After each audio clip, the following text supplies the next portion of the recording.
दसैँ सार्यो नि सङ्लो पानी धमिलो। त्यो बुढोले फेरि त घरमा अहिलेको रुम चाहिँ बबाल छ क्या, खतरा ठुलो छ है सानै। हेलो गाइज, नमस्ते सबैजनालाई, welcome to again my YouTube channel Sanvi official च्यानलमा। अनि हजुरहरूलाई चाहिँ अब आजको चाहिँ विशेष गरेर चाहिँ के हुनेछ त मेरो दिन भन्दा चाहिँ आज चाहिँ म रुम छोडेर, यो ठाउँ छोडेर, यो सहर छोडेर म अर्कै सहरतिर जाँदैछु होइन। अब यहाँको ठाउँलाई चाहिँ बाई बाई गर्ने समय आइसकेको छ मेरो। अब सामानहरू टर्नेछ है, बाबाजीले दाइजोमा दिनुभएको सामानहरू टर्नेछ, सब लानु पर्यो नि के रे, यहाँदेखि उता उतादेखि उता। तर लास्ट गाह्रो हुन्छ जस्तो छ गाइज। यहाँ सामान टर्नेछ है, आमामा प्याक गर्दा गर्दा म त अजिरो भइसकेँ। अब अलिअलि त मैले पहिले गरेर पठाइसकेको थिएँ, अब थोरै थोरै बाँकी छ। अब सामानहरू दाइजोमा मेरो पहिला मैले केही किनेको छैन है, यहाँ भएको सामानहरू सब मलाई ओड्ने ओछ्याउने खाना पकाउने अब भाँडा माझ्ने समेत मलाई ल्याएर दिनुभएको थियो बाबाजीले। के गर्नु, तर छोडेर जानु पर्यो होइन, सधैँ यहीँ बसेर पनि भएन, के गर्नु होइन, श्रीमान बाहिर जानु पर्यो। अब उतै अब एउटाबाट छोडेर यता आउने कुरो भएन। अनि त्यही भएर चाहिँ म फुर्सनबाट फाजुतिर जाँदैछु गाइस। अब सामान लानलाई चाहिँ अब कम्पनीबाट उता फाजुबाट ट्रक, कम्पनीको ट्रक नै लिएर आउनुहुन्छ होला, लोडसोड गरेर अनि लिएर जानु पर्यो। उता पनि अब मिलाउनु पर्छ होइन, कति हुन्छ सामान, के हुन्छ, कसरी लैजाने। मलाई त कस्तो उकुस मुकुस भइरहेछ क्या। अब साउले चाहिँ नजा न त नजा, चौथो महिना पुरा गरिदिएँ अनि तँलाई जाने बेलामा म खुसी बनाएर पठाउँछु नि भन्दै थियो साउले मलाई। मैले 4औं महिनामा काम गर्छु भने चाहिँ मलाई जाने बेलामा पैसा थपेर पठाउँछु रे, मलाई खान्छ खुवाव भनेर भन्दै थियो। अब मलाई साउले अब के अरे साइन दिन्छु भनेर त 10औं महिनाबाट नै भनेको, तर यो महिना गर्दै 1 हप्ता गर्दै अलि गर्दै भन्दै यत्रो टाइम बितिसक्यो। अब फेरि अनि अस्ति तेस्रो महिनामा चाहिँ ल पक्का दिन्छु भनेर भनेको थियो, पक्का पठाउँछु तेस्रो महिनामा चाहिँ भनेर भनेको थियो। अनि फेरि के भन्छ त, त्यो मलाई एक दिन बिहानै काम गर्दा गर्दै तलतिर लिएर गयो क्या। अनि हिँड बुढो ल्याएर तलतिर लैरहेछ बोलाएर पछि भनेको, यहाँसम्म साग ठुलो भएको छ, यहाँसम्म उखालेर जा है रे, तेस्रो महिनामा त सक्दैन होला, 1 हप्ता अझै लाग्छ होला है रे। अनि अब के भने त्यति पनि अब ल भनिदिएँ। अनि उखाल्दै गयो, अब त्यो सकिँला है। त्यहाँबाट त फेरि एक दिन बिहानै के भन्छ आहा टाउको गनाउँदै हाँस्दै के भनौँ भनेर होला क्या। अनि हाँस्दै आउँछ के भएर भनेर, साँच्चै के भयो भनेको। अन्त साँच्चै त जाने भने त भनेर भनेको, चौथो महिना गरेर जा है ल। भयो बाजे तपाईँले त डुबाउँछ मलाई, चौथो महिना गऱ्यो भने 5 औँ छैन, त्यसपछिबाट यहाँको दसैँ सुरु हुन्छ, छुसक। ओ माई गॉड, मैं तो इधर ही रहूँगा, फिर नहीं जा पाएंगे मैं, अब कब जाएगा भनेर चाहिँ नसाजग्ने छ खालके हो भनिदिएको। खुरे गरेर भन्यो बाजेले। अब के गर्नु हो, गाह्रो छ हो परदेशी जिन्दगी भएर पनि के गर्नु, साउको चित्त पनि बुझाउनु पर्यो है, अब काममा पनि चित्त बुझाउनु पर्यो। सो गाइज अब म प्याकिङ सुरु गर्छु। ल गाइज मैले चाहिँ अलिअलि खाली बनाइसकेँ होइन, अनि तपाईँले देख्न सक्नुहुन्छ कपडाहरू सब झिकिसक्यो, खाली बनाएँ। अब सरसफाइ गर्नु पर्यो। अनि खानासाना बनाएको छु छिटो गरेर। फेरि यहाँ अहिले भोक लाग्छ त बाटोमा। अनि यतातिर चाहिँ हल्का फुल्का निकालेर पनि राखिसकेको छु सामान। पाउनु भएन त श्रीमानजी त। अब त्यही हो गाइज, कसको खोपाङबाट ठुलो सामान आएछ हौ, के मगा रहेछ गाइजहरूले। भोक पनि लागिसक्यो है। अनि आउनुहुन्छ, बुढो आउनुहुन्छ, अनि खानासाना खाने, अनि त्यसपछि सामानहरू लोड गर्ने, अनि यो बडाल गरिदिने, अनि त्यसपछि जाने। म भोक लागिसक्यो। रोस्ट पकाएको छु, रोस्ट लभर हो नि त म। फेरि रोस्ट से बचना इम्पोसिबल है, रोस्ट से ताकत से मैं कुछ नहीं कर सकता भने जस्तै हो। लुगाहरू पनि कति धेरै हो क्या साथीहरू। यो अर्काको विदेश जाने, नेपालमा नि यस्तै त हो नि, कोठा सर्ने बेलामा त गाह्रै हुन्छ नि है, सामानहरू चाहिँ थोरै देख्छ, यत्रो धेरै हुन्छ।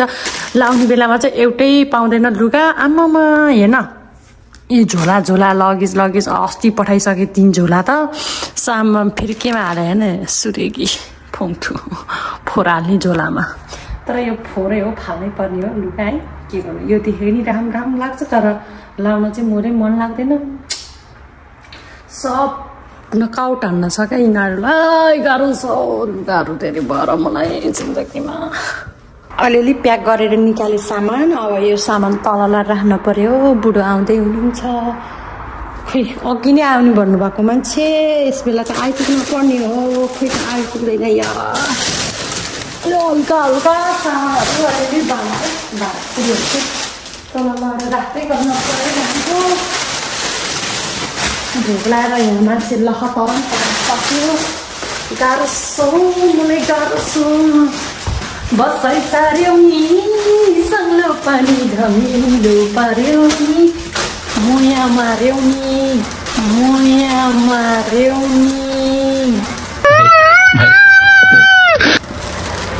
कबाडीका शोरूम है इधर वाउ सुसन्नी डे ऊ त्यहाँ त्यस्तो को बस्छ होला है त्यहाँ ऊ त्यो घरमा क्या तर के हो कम्पनी अफिस जस्तो छ अब यो सब जङ्गल हराभरा हुन्छ गाइजहरू आउँदैछु हेर तिमीलाई लिन भन्दै आउनु हुन्छ मेरो श्रीमान शिव गाना गयो कि क्या हो मेरो खाली पेटमा सामान उचालेर साथीहरू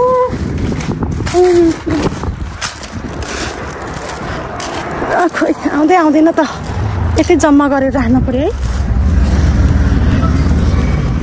के बाइक हो त्यस्तो फेरि मान्छे आएर सुरेकी भनेर उठाएर लैजाला नि है गाई चाहिँ अरू पनि सामान झार्दै गर्नु पर्यो टरक लिएर बल्ल यस बेला त्यत्रो टरक चाहिनु मान्छे भोक लगाएर गइसक्यो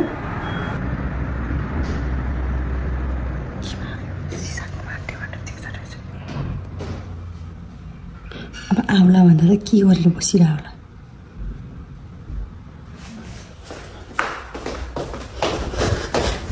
लास्ट गाडी फर्काउनु छिटो आउनु न हौ भोक लगाएर फिलफिल भइसक्यो मान्छे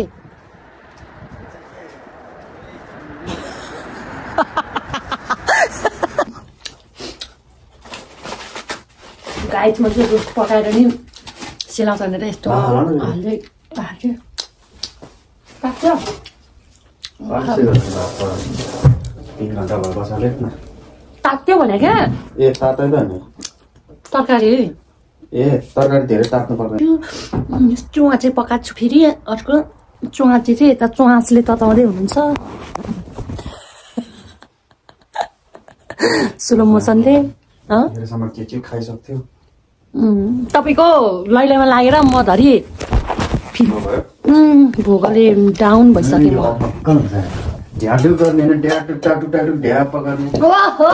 कस्तो मान्छेले भने नि फेरि A few moments later. ल साथीहरू सबै निट एन्ड क्लिन गरेर जान लाग्यो सबै भ्याइयो यो खाट चाहिँ उतापट्टिकोले के अरे कम्पोटेन्टले लान्छु भनेको छ अब हामी चाहिँ यहाँबाट निस्केको अब हामी जान्छौँ हाम्रो नयाँ निवासतिर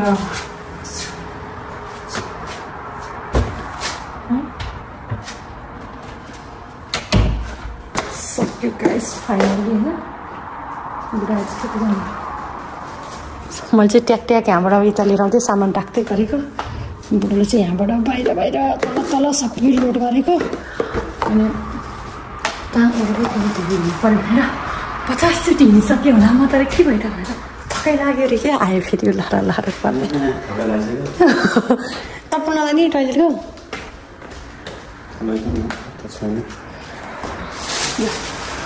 बन्द गरिदिनु अब गयो हामी नयाँ रुमतर्फ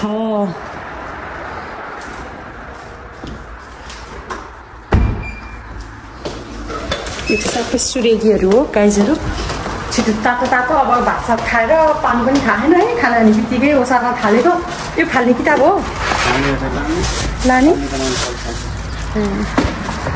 पढन्दास भएपछि के गर्नु र किताबै किताब पेनै पेन बुढोको है आमामा अब चलेको हाम्रो नयाँ वासस्थानतिर गाईहरू आएर यस्तो छ छानेर फाल्नु पर्छ क्या यहाँ यसरी लेखेर राखिदिएको हुन्छ यहाँ फ्याङ्ग्रियो बत्तल यो चाहिँ खुला त्यो चाहिँ खन्डियो चाहिँ छङ्गियो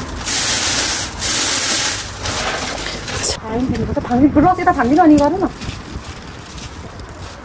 सब बिग्रिछ तुरु बुढाले काम छोड्ने बेला घर छोड्ने बेलामा सु गर्यो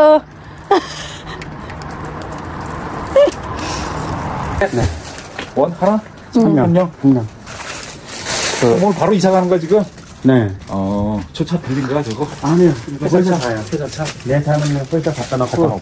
이거는 अनि अब चलेको guys hello guys hello guys hello guys 헬로 가이즈. 유튜브. 오케이.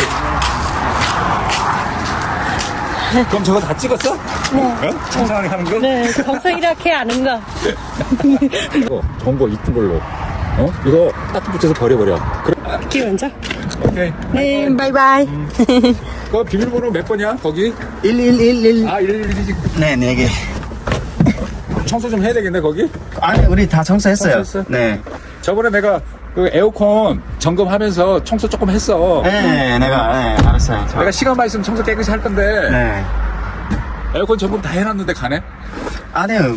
우리는 방을 조금 좁아서, 그리고 우리 저기 멜마 친구 하나 방 구한 거 오래됐어요. 그래서 나는 투룸을 가고, 그 친구가 여기. 와요. 우리 MG가 아직 여기 4명 있어요. 4명 있어, 맞아. 네, 사장님 다음에 만나요. 네. 전화해, 콜링해, 콜링. 네 오케이 I will calling मक्खा बच्चा पुरा 네.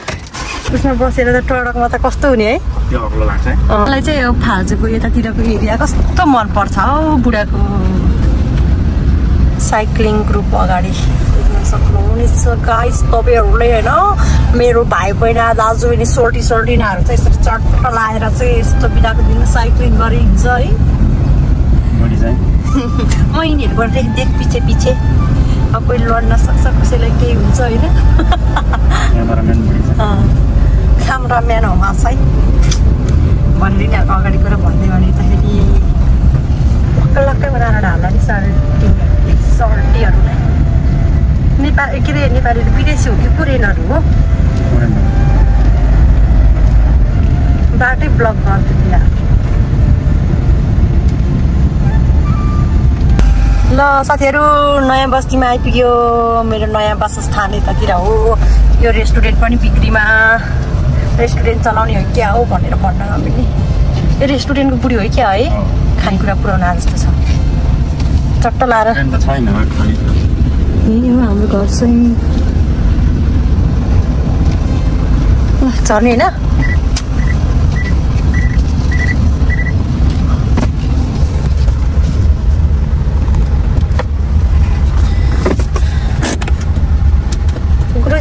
कुर्ची आया कस्तो बिदी हाल्छ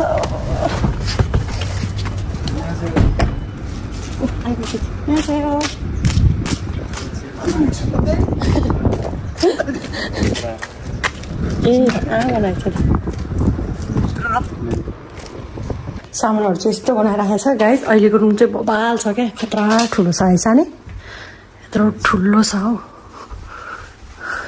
यत्रो छ यता बाहिर यत्रो ठुलो छ स्पेस पनि चट्ट लगाएर यस्तो छ यतातिर चाहिँ खुल्ला छ कति धेरै सिसा पनि यता छ किचन दामी छ दामी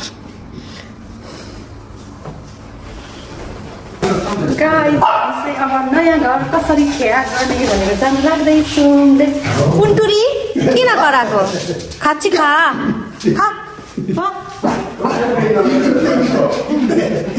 टोक्छ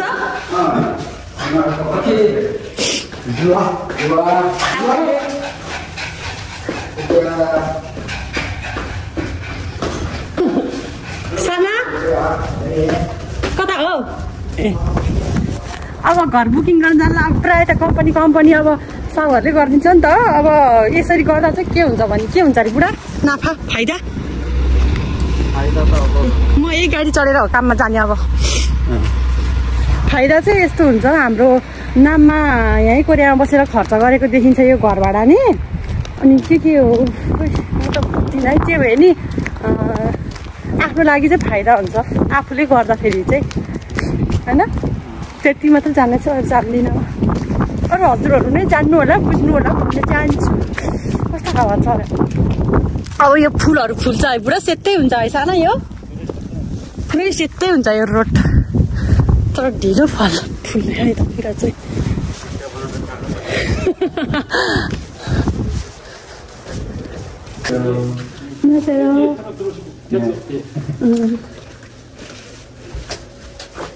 पर्दैन है 계약금 따로 내신 건 없으신 거죠? 계약금 보기금이요? 그러니까 계약금 돈 입금하신 건 없죠 아직? 아니 아직 없어요. 네, 지금 할 거예요. यसरी गर्छ यसो कागज पत्र होइन यो के हो त्यो बुढोले फेरि त गर्दा अझै रातो पो छ त 하나 갖고 가신다고? 네. रातो पो छ त यो त 두 분이서 쓰시는 बुढाले घर किने कोरियामा मैले घर किने हो रातो ल्याप्चे लाएर यो त रातो ल्याप्चे पो लाउँदो रहेछ त है कति लाखको पेपर हो या तेरिका पैसा खटेको छ तेरिका मेरो मोबाइल हलुका भयो अघिसम्म भारी भइरहेको थियो अहिले त हल्का भयो मेरो मोबाइल फाइनली कोरियामा घर किने भयो गाइजहरू तपाईँहरूले नि अब यस्तै गरी घर किन्न सक्नुहुनेछ घर कि कोठा अब रुम पनि सर्यो होइन सरेर अब यहाँ ख्याक पनि गरेर पैसा पनि तिर्यो अरे दिनभरि सामान मिलाउँदा लखतरन परिसक्यो अनि भोक लाग्यो अनि मासु थियो थोरै बुढोलाई चाहिँ मैले मासु चिउरा दिएँ अनि मैले चाहिँ चिया र यस्तोवाला सक्यो अब लियो कम्पनीको गाडीमा सामान लिँदा चाहिँ अब हाम्रो गाडी चाहिँ कम्पनीमा राखेको छ अब त्यो लिन जानेछौँ अब भोलिबाट त काममा जानुपर्छ म भोलिबाट काममा आउँछु भनेर भनिदिइसकेको छु फेरि यता गाइस त्यही हो होइन अब बिस्तारै भेट्दै गरौँला अब नयाँ ठाउँमा समय भएपछि घुम्न जाला नयाँ ठाउँहरू हजुरहरूलाई देखाउँला अनि हामीलाई चाहिँ माया गर्न नबिर्सिनु होला नयाँ साथीहरू हुन्छ भने चाहिँ सब्सक्राइब गरिदिन नभुल्नु होला है त गाइज नदेखाउने यता आउनु यता लाइट पर्छ एन्टी लाइट पर्छ क्या कमन माई बाई इधर हुनुहुन्छ ओहो बिचरा आज दिनभरि हिँडेर अनुहार रुन लाग्यो सानो मान्छे उता कतिचोटि लगभग 10 चोटि त ओहोर गरेर हो त्यही भएर रुन लाग्यो ओलत्ता परिसक्यो भन्नु न ल है त गाइजहरू सी सुन फेरि हामी चाँडै भेटौँला